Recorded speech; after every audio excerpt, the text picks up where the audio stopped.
بسم اللہ الرحمن الرحیم۔ السلام علیکم ورحمۃ اللہ وبرکاتہ۔ امید کرتے ہیں کہ آپ سب صحت اور ایمان کی بہترین حالتوں میں ہوں گے انشاءاللہ۔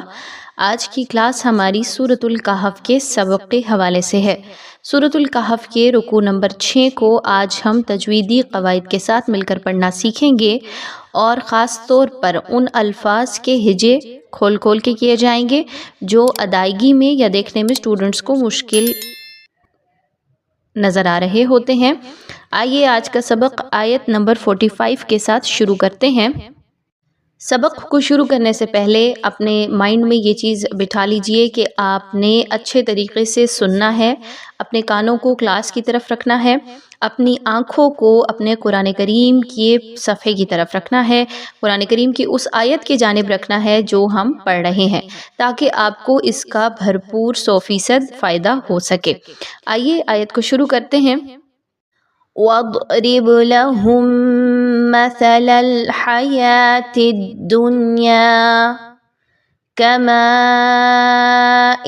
أَنزَلْنَاهُ مِنَ السَّمَاءِ فَاخْتَلَطَ بِهِ۔ یہاں پہ دیکھیں تو وَاضْرِبْ لَهُم مَّثَلَ الْحَيَاةِ الدُّنْيَا، کچھ ایسا خاص ڈیفیکلٹ ورڈ نہیں ہے، آپ نے صرف مخارج کا خاص خیال رکھنا ہے۔ ضاد کا مخرج، با کے اوپر جزم کی علامت ہے، اس کو قلقلہ کرتے ہوئے پڑھیے، تھوڑا سا ہلائیے۔ وَاضْرِبْ لَهُم، میم مشدد کا غنہ کیجئے۔ آگے چلیے تو كَمَاءٍ أَنزَلْنَاهُ، یہاں پر تنوین کے بعد حمزہ ہے اور نون ساکن کے بعد زا ہے۔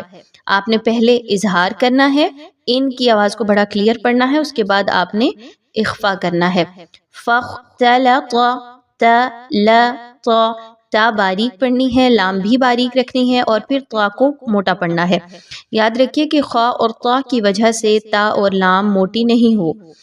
بِهِ نَبَاتُ الْأَرْضِ فَأَصْبَحَ هَشِيمًا تَذْرُوهُ الرِّيَاحُ۔ یاد رکھیے کہ جب آپ ہا کے اوپر وقف کریں گے، یہ جو ورڈ ہے تَذْرُوهُ الرِّيَاحُ، تو ہا کے اوپر جب وقف ہوگا، ہا کے اوپر آپ نے جزم لگائی، اس پہ سٹاپ کیا، اپنی آواز اور سانس کو توڑا، تو ہا کا مخرج اچھے طریقے سے ادا کریں گے۔ ریاح، واضح ہو گیا۔ وَكَانَ اللَّهُ عَلَى كُلِّ شَيْءٍ مُقْتَدِرًا، شَيْءٍ، تنوین، اس کے بعد میم آ رہی ہے، ادغام مع الغنہ، اچھے طریقے سے غنہ کرتے ہوئے پڑھیں گے۔ اگلی آیت کی جانب چلتے ہیں جو کہ آیت نمبر 46 ہے۔ المال والبنون زینۃ الحیاۃ الدنیا، بہت آسان ہے، کوئی ڈیفیکلٹی نہیں ہے، بس حرکات کا خاص خیال رکھنا ہے کہ جہاں پر الف مدہ ہے اس کو 1 سے 2 الف کے برابر، جہاں پر واو مدہ ہے اس کو بھی 1 سے 2 الف کے برابر، اور سمپل زبر زیر پیش کو آپ نے بہت کم لینتھ میں پڑھنا ہے، زیادہ کھینچ کے نہیں پڑھنا۔ والباقیات الصالحات، اب تا کو صاد کے ساتھ جب ملائیں گے تو تا ایک باریک حرف ہے، جبکہ صاد ایک موٹا حرف ہے۔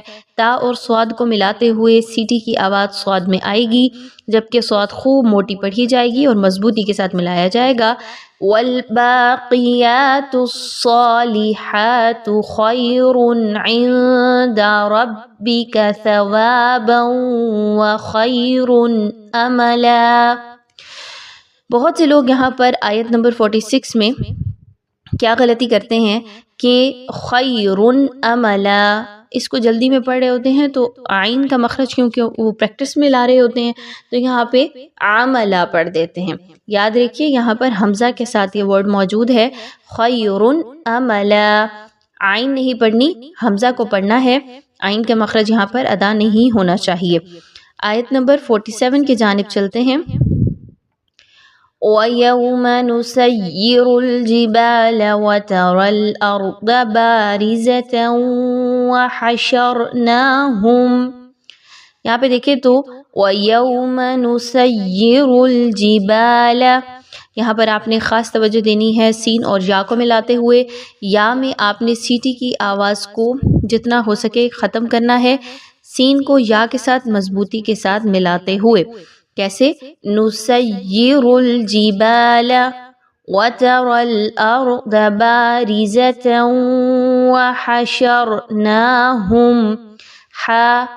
ہا مخارج اچھے سے پڑھیے.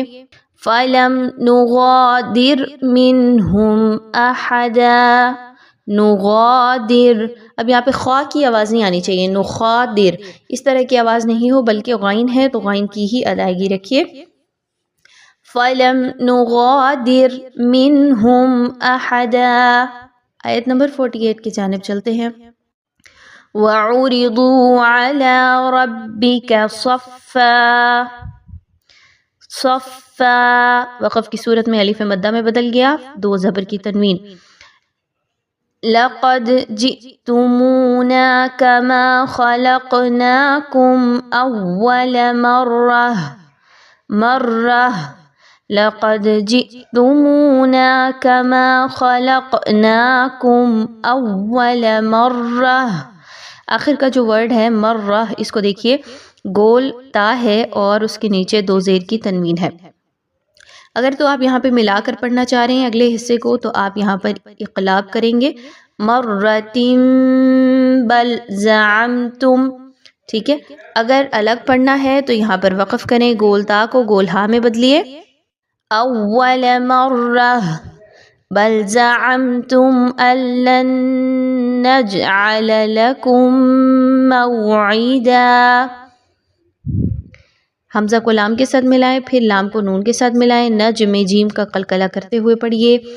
آیت نمبر 49 کی جانب چلتے ہیں جو کہ اس رکوع کی آخری آیت ہوگی. وَوُضِعَ الْكِتَابُ.